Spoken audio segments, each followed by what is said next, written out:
पिछले कुछ दिनों से जिस तरीके से सलार वर्सेस डंकी का माहौल चल रहा है, फैंस वॉर चल रहा है, इसमें दोनों के फैंस की यही उम्मीदें हैं कि एक से बढ़कर एक अपडेट निकल के सामने आए मूवीज की। 2 दिन पहले डंकी के ओवरसीज डिस्ट्रीब्यूटर्स ने एक पोस्टर जारी किया था और इसने डंकी का एक अलग से माहौल बना दिया था। ऐसे में सलार फैंस को यही था कि 23 अक्टूबर को प्रभास की बर्थडे आ रही है, बहुत खास दिन है, तो कुछ न कुछ स्पेशल निकल के सामने आएगा सलार के मेकर्स की तरफ से। उम्मीद तो सबसे ज्यादा ट्रेलर की ही थी, लेकिन फिर ऐसा भी था कि कुछ न कुछ ऐसा पोस्टर प्रभास का निकल के सामने आए कि सलार में प्रभास का किस तरीके का कैरेक्टर है वो भी कम से कम थोड़ा रिवील हो जाए, फिर भी चलेगा। सह लेंगे थोड़ा सा। लेकिन अफसोस कल प्रभास के बर्थडे का पूरा दिन निकल गया और फैंस सिर्फ वेट करते रह गए, कुछ भी ऐसा खास निकल के सामने नहीं आया। तो ऐसा क्यों हुआ और क्या कारण है इसके पीछे, लेट्स चेक इट आउट। सब चलेंगे,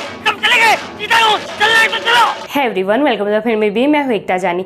कल 23 अक्टूबर प्रभास की बर्थडे थी। ऐसे में फैंस को ये उम्मीदें थी कि कल सलार के मेकर्स की तरफ से कुछ ना कुछ प्रभास एस सलार का एक खास पोस्टर रिवील होगा या फिर ट्रेलर रिवील होगा, क्योंकि जब थोड़े दिन पहले जब पृथ्वीराज सुकुमारन की बर्थडे थी तब हमने देखा था कि एक बहुत जबरदस्त पोस्टर निकल के सामने आया था उनका। तो इस पोस्टर ने उम्मीदें बढ़ा दी थी कहीं ना कहीं प्रभास के पोस्टर को लेके कि पृथ्वीराज सुकुमारन का पोस्टर अगर ऐसा आया है तो प्रभास एस सलार का पोस्टर कैसा आएगा। लेकिन अफसोस कल पूरा दिन बीत गया, लेकिन कोई भी ऐसा खास पोस्टर निकल के सामने नहीं आया प्रभास का। अब तक जो हम देखते आ रहे हैं प्रभास के अलग अलग पोस्टर, इन सब को मर्ज करके एक पोस्टर बना दिया। फिर भी फैंस उम्मीद नहीं हारे, पूरा दिन वेट करते रहे सब कि कोई ना कोई ट्रेलर निकल के सामने आ जाए। लेकिन फिर प्रशांत नील का एक ट्वीट आया जिसने फैंस का दिल तोड़ दिया। इस ट्वीट में ऐसा लिखा है कि सलार के ट्रेलर का एडिटिंग अभी पूरा नहीं हुआ, इसलिए आपको इसके ट्रेलर के लिए और इंतजार करना पड़ेगा। तौबा तौबा तौबा, थारा मूड खराब कर दिया। लिटरली बहुत डिसअपॉइंट हुए थे फैंस और कहीं ना कहीं गुस्सा भी था, क्योंकि डंकी वर्सेस सलार करके आपने डायरेक्ट पंगा लिया है बॉलीवुड के किंग से।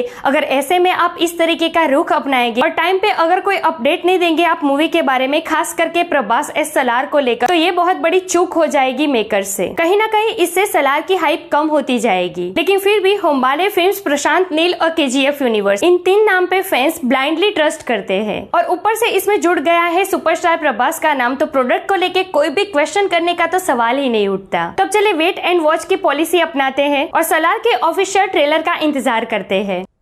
तेरे पास कोई और रास्ता है? वैसे ट्रेलर के एडिटिंग को लेकर भी अगर इतना टाइम ले रहे हैं सलार के मेकर्स, तो यहाँ पर कहीं ना कहीं प्रशांत नील द मास्टरमाइंड का कोई तो मास्टर स्ट्रोक जरूर होगा। ये भी हो सकता है कि 2 नवंबर को एसआरके की बर्थडे है, तो उस दिन किस तरीके से डंकी का ट्रेलर या टीजर बाहर आता है, उसके बाद सलार के मेकर्स सलार का ट्रेलर रिवील करके नहले पे दहला फेंकना चाहते हो। और अगर सलार का ट्रेलर डंकी के बाद आया तो सलार की हाइप और बनी रहेगी। तो आपका क्या कहना है, सलार के मेकर्स की इस तरीके की पॉलिसी वर्क करेगी या नहीं? कमेंट करके जरूर बताइए। ऐसे अपडेट के लिए हमारे चैनल को प्लीज सब्सक्राइब कीजिए। मैं मिलूंगी आपसे अगले वीडियो में एक नए रिव्यू के साथ। तब तक प्लीज आपका बहुत ख्याल रखिएगा। जय हिंद।